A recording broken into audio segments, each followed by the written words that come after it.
45, new AI technology, artificial intelligence technology from China is causing a bit of stock market chaos and more than a bit of panic in Silicon Valley as people wonder whether it'll accelerate the adoption of AI into more parts of life at a very different price point than expected. The name is DeepSeek.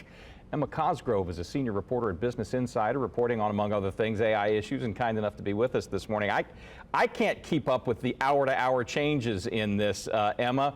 What is going on? Basically explain DeepSeek for us and how this is shaking up the world. Yeah, sure. I'll admit it is exhausting. So DeepSeek is a Chinese company that makes AI models, like OpenAI is an American company that makes AI models. One you might have heard of is ChatGPT. DeepSeek makes an equivalent sort of product to that, and they've been doing so since 2023. Their model started to get more attention at the end of last year. And the way we sort of compare models is we ask them the same questions and then we grade their answers. Those are called benchmarks. And DeepSeek's benchmark scores started getting really good at the end of last year.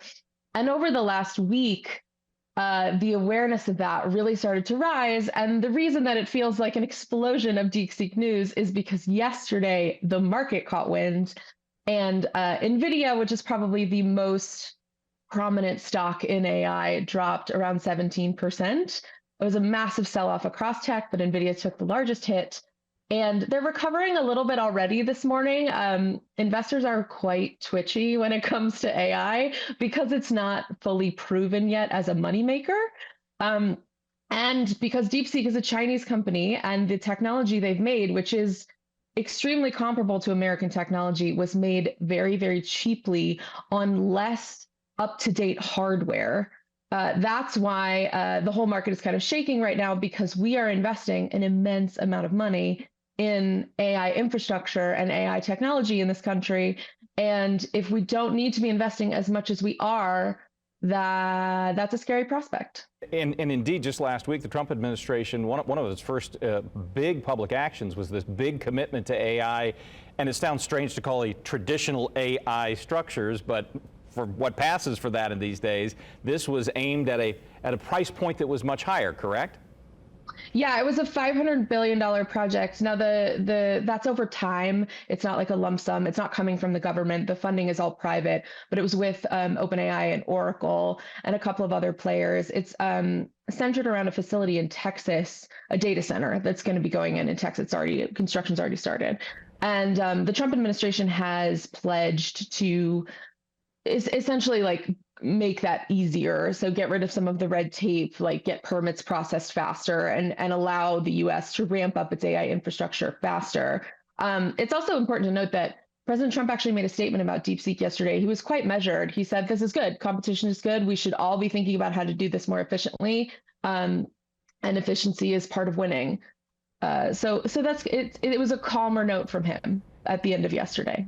Which in and of itself may be interesting and another discussion for another day. But when you look at the broad scope of this, the fact that DeepSeek is based in China, if we get aside, for the moment, aside from the issue of, will corporations adopt DeepSeek, and you get into but it's coming from China, there may be some implications there.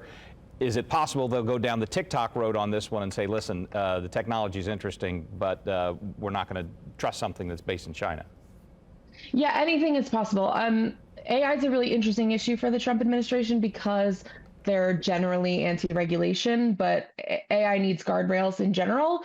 The Biden administration had put some guardrails in place around trust and safety. They put in new export restrictions for these high-powered chips that would be even stricter than what we have now, right at the end of the Biden administration. And then there's the CHIPS Act, of course, which is funding semiconductor plants in the U.S., which would also be supportive of AI. So as far as we can tell, President Trump hasn't weighed in on most of those issues, other than that announcement last week, which was more of an announcement than a policy action.